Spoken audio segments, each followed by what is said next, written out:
Right, this video in this series is going to cover shot patterns and shot dispersion. So even on the PGA Tour, there is a dispersion pattern of how far left they hit the golf ball to how far right they hit the golf ball. And we can use simulator and data to then understand our own shot dispersion patterns. And that then can give us some information about whether we're on the golf course. If we've got a fairway that's really narrow, but we know that our driver dispersion is really wide, it may not be the best club to use. So, generally speaking, as a right-handed golfer, if you have a dispersion pattern, and I'm going to hit some shots and I will speed through the video, you're going to see not quite a perfect circle, but a circle that is going to go long left to short right. That is generally because of how, when we hit the ball to the right as a right-handed golfer, we generally add loft, which is therefore going to reduce the distance. And when we hit it a bit left, we tend to close the club face, reducing the loft, the ball will go a bit further.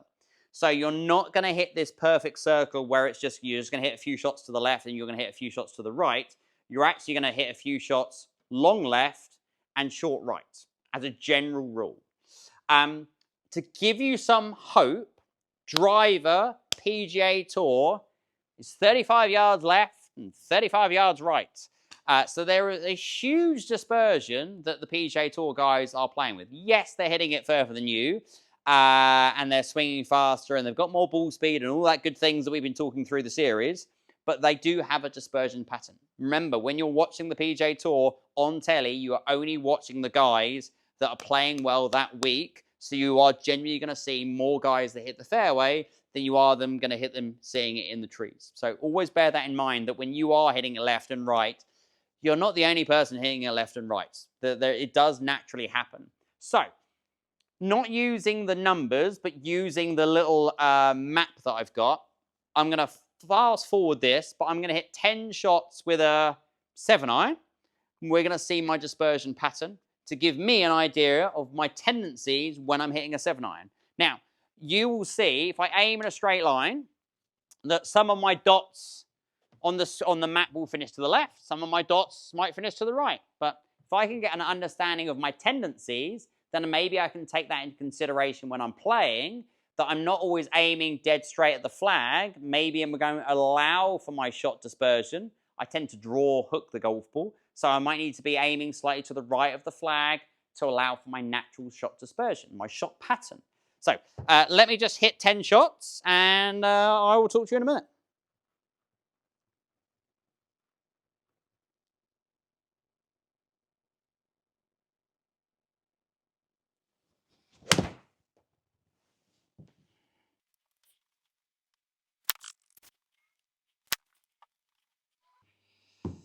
Okay, welcome back. I genuinely just can't believe that I've just shanked one of those. Can we just ignore this one, please? Like, I can't get rid of it. But I definitely ended 10 shots. I got into a little bit of a rhythm with a couple of them, so that was quite nice. Definitely misstruck a couple, and we can sort of see on my dispersion. I'm not too sure how well you're going to see this. This was my first shot. Definitely misstruck it, short right. Then had a shank, and then I actually started to get a bit of a rhythm. But you can see they all just finished slightly left of target. So my dispersion is a bit of a draw, which I obviously understand. But for me, practicing seeing it can then help me when I'm on the golf course to maybe not aim straight for the flag, because 8 of my shots out of 10 finished left of target. So I need to take that into consideration when I'm practicing. So it's just showing you that you can definitely use your dispersion as an understanding that can help you when you go onto the golf course. Please note that dispersion happens even at the highest level. You are not going to hit every golf ball in a straight line. And don't try and hit a golf ball in a straight line. If everything's like, I'm quite happy with this little cluster. There's obviously a level of consistency with those 8 shots, just disregarding those 2. So I'm quite happy with where they're going.